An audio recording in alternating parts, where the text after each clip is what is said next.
wanted to talk about national parks and human traffic. We know that human beings can be quite devastating on the landscape. And so we have areas where we've preserved it by keeping the humans contained.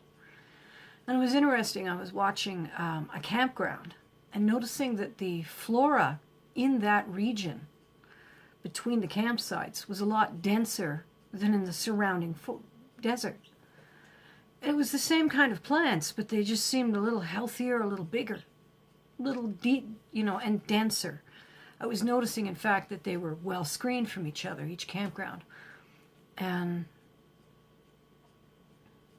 I suddenly had a vision in my mind's eye of the campground in time lapse, with all of the humans highlighted at the moment that they spill water on the ground, liquid, fluid of any kind, from the camper that tosses his dishwater at the trees, to the camper that gets up at 4 a.m. and pees in the bushes, to the dogs and cats that pee in the bushes.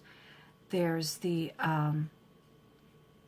spilled drinks and beverages, you shake the tail end of your water bottle out. There's a million little ways that we drop water on the ground. And then I thought, well, including we sweat. We exude humidity. We take a shower in our campground. Even if we contain that water, the humidity of it reaches the plants around us. And it's not enough to change the makeup of the species in the park, but it is enough to make them look really fit and healthy and bigger than the surrounding area. And I thought, each individual is only sprinkling a drop or two, and yet they're watering the desert. And this is why when you go to a national park, they keep you on a path and they won't let you put your footfalls on the open forest, and they beg you please not to stray off the path. And some folks still will. They don't generally even take off their shoes. They strike out across the roots of those trees, or the leaves of those herbs and weeds, or whatever it is that's growing there. They still make an impact. It's not what it would be if all of the park's visitors did it. But they don't have to do that much grooming to keep those paths clear, except in the very quietly and poorly visited parks. So it was an interesting thought that even when you spit to get something out of your mouth or breathe, you're affecting the environment of the places you visit. And it's not always a significant enough impact to show anything, and very often the impact is harmless. I think harmless. I mean, here's the other thing. Now you've got all this flora. Of course, fauna is going to move in. You're going to have more little lizards, little amphibians, reptiles, tiny rodents, whatever it is that lives in that area. And we know the coyotes are living on something. And of course, the predators that live off them are all going to be coming in. So you're going to have a lot more animal activity. Except and unless people are letting their animals savage the local wildlife. And I've seen enough of that on YouTube where the animals are digging at a hole. It's the nest of some wildlife, and the human owner is just saying, man, they look so cute, they're having so much fun.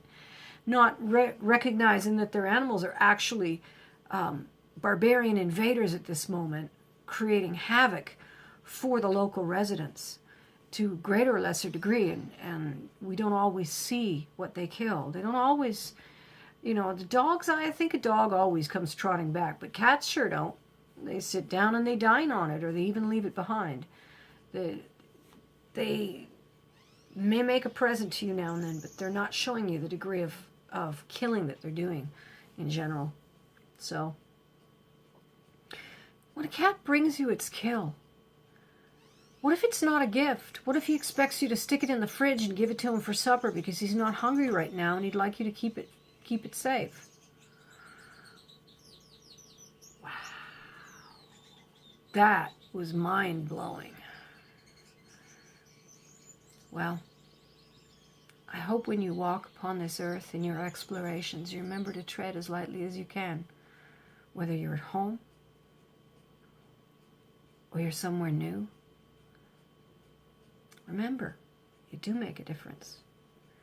Your tiny little actions, breathing, sweating, crying, taking a piss, saying hello to someone, offering a compliment, they make a difference. It's just that it takes all of us to make a significant enough difference that everybody notices.